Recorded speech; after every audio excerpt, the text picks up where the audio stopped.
15 femrat më të pasura në Shqipëri. Nëse mendoni se në vendin tonë janë vetëm burrat ata që dinë të bëjnë biznes, gabojeni.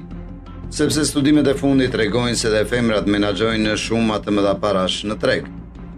Por cilat janë sipërmarrëset më të mëdha në vend, sipas qarkullimit vjetor?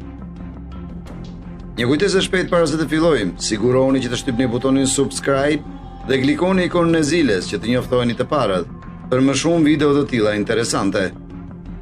Anisa Skëndaj është administratore dhe pronare e Info Telekom, kompani e cila për të dytin vit radhazi zë vendin e parë si sipërmarrja më e madhe në vend, me pronare femër.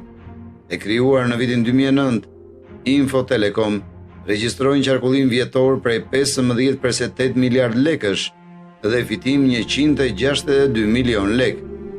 Sonjela Gjolaj, aksionere vetme e BMSHPK, kompanisë së tregtimit të produkteve bujqësore B52 dhe birrës Bavaria, me selinë në Shkodër dhe e krijuar që në vitin 2006. Ajo u bë aksionere në vitin 2012, pas durimit të aksioneve nga Imer Gjolaj, sipas lëvizjeve të QKB-s. Fitimet e kompanisë ishin rreth 1.8 milion euro në vitin 2017 dhe norma e kthimit 24%. Vilma